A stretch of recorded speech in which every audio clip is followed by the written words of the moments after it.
ಹುಲಿಜಯಂತಿ ಮೆಟ್ಟದ ಅಲ್ಲೇ ಗೌಡಿಕೆ ಮಾಡಿದ್ದು, ಕುರಿ ಕಾದದ್ದು, ಹೆಂಡ್ರು ಮಕ್ಕಳು ಅಲ್ಲಿ ಸಂಸಾರ ಮಾಡಿದ್ದಾವೆ. ಅಲ್ಲಿ ಸಿಡೋಣದ ಬೆಂಕಿ ಆಗಿ ಹುಲಿಜಯಂತಿ ಮಟ್ಟಿ ಮೇಲೆ ಉದಿ ಆಗೋಣ ಮುಂಡ ಸಾಕೈತೆ ಹೊರ ಬಿಡಂಗಿಲ್ಲ. ಪರಮಾತ್ಮ ಪ್ರಥಮಕ್ಕೆ ಮಾಳಿಗರಾಗಿ ಭೇಟಿಯಾಗಿ ಸಿಡೋಣದಾಗ ಸಿಡೋಣದಾಗ ಭೇಟಿಯಾಗಿ ಮುಂಡ ಸೊರು ಬೇಡಿದ್ದೆ. ಈ ಗಂಟ ಭೇಟಿಯಾದಿ ನಾಳೆ ಯಾರೋ ಕರೆ ಹಿಡಿಯಂಗಿಲ್ಲ.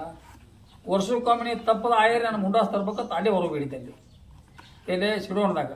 ಅದಕ್ಕೆ ಮುಂಡ ಸಾಕೈತೆ ಅಲ್ಲಿ ಇಲ್ಲಿ ಆಗಂಗಿಲ್ಲ.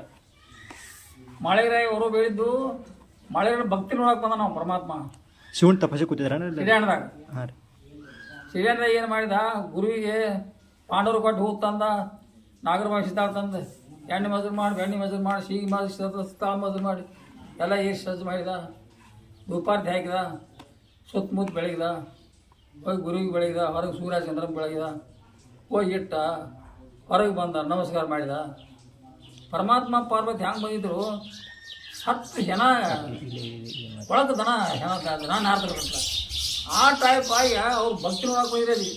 ಇವ್ರು ಕೂಡ ಹಿಡ್ಕೊಂಡು ಮಾಳಿಗರಾಯನ ಭಕ್ತಿ ನೋಡಕ್ಕೆ ಬಂದಿರೋ ಅದರಿಂದ ಹೋಗಿ ಮುಂದೆ ನಿಂತ ಹಿಂಗಾಗಿ ಬರ್ಬೇಕಾದ್ರೆ ನನ್ನ ಮನಸ್ಸು ನೋಡಕ್ಕೆ ಬಂದಿರಿ. ನೀವು ಇದರ ಸತ್ರ ಸಾಯಲಾಕ ನಾನು ಬಾಯಿಲಿ ಹಾಕ್ಲಾಕೈತಿ.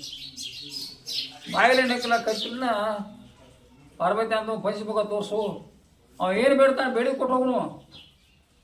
ನೀವೇನು ಶ್ರೀಮಂತಿಗೆ ಸಾವುಕಾರಿಗೆ ಏನು ಬೇಡಿ, ನೀವು ಏನು ಬೇಡ್ತಿ ಬೇಡ ಮಾಡಪ್ಪ, ನೀನು ಬೇಡಿದ ಕೊಡ್ತೀನಿ ವಸಿನ ಕೈ ತಲೆ ಮೇಲೆ ಹತ್ತ ಇಟ್ಟ. ಯಪ್ಪ ಮಕ್ಕಳಿಗೆ ಬರ್ತಾನೆ ಇಲ್ಲ ಅಮ್ಮ, ಪೂಜಾರಿಗಳಿಗೆ ಬರ್ತಾನೆ ಬೇಡಿಬಿಟ್ಟ, ಭಕ್ತರಿಗೆ ಭಾಗ್ಯ ಅಂತ. ನನ್ನ ಪಲ್ಲಕ್ಕೆ ಮುಂದೆ ಯಾರು ಆಟ ಬಿದ್ದು ಬೆಳ್ಕೊತಾರ ಗಂಡು ಹುಡ್ಬೇಕು. ಕತ್ತಲ ಮನೆ ಬೆಳಕು ಅವಾಗ ಭಕ್ತರಿಗೆ ಭಾಗ್ಯ, ಮಕ್ಕಳಿಗೆ ಬರ್ತಾನೆ ಕತ್ತಲ ಮನೆ ಬೆಳಕು. ಸೂರ್ಯಚಂದ್ರ ಇರುವವರಿಗೆ ಲಗಂಗಿ ಹಾಕೋರಿಗೆ ಕರಿತೀರಿ ಮಾಡೋರು ಇರುವವರಿಗೆ ಈ ಘಟ್ಟನೆ ಭೇಟಿಯಾಗಿ ಅಂದ್ರೆ ಯಾರೂ ಕರೆ ಹಿಡಿಯಂಗಿಲ್ಲ. ವರ್ಷಕ್ಕೊಮ್ಮೆ ನಾನು ಸಕ್ಕರೆ ಮೇಲೆ ಆಯ್ತು ಹಾಕ್ಬೇಕು ಹುಲಿಜಯಂತಿಗೆ. ಅದಕ್ಕೆ ಅಲ್ಲಿ ಮುಂಡ ಸಾಕೈತೆ ಅಲ್ಲಿ ಹೊಸಲು ಬೇಡ ಏನಪ್ಪ ಅಲ್ಲೇ ಅವರು ಬೇಡಿ ಸಿಡೋಣದಾಗ. ಅದಕ್ಕೆ ಮುಂಡ ಸಿಡೋಣದ ಬೆಂಕಿ ಹಾಕಿ ಹುಲಿಜಯಂತಿ ಮಂಡಿ ಬಂದಿದೆ ಈಗ. ಅದಕ್ಕೆ ಅಲ್ಲಿ ಮುಂಡ ಸಾಕೈತೆ.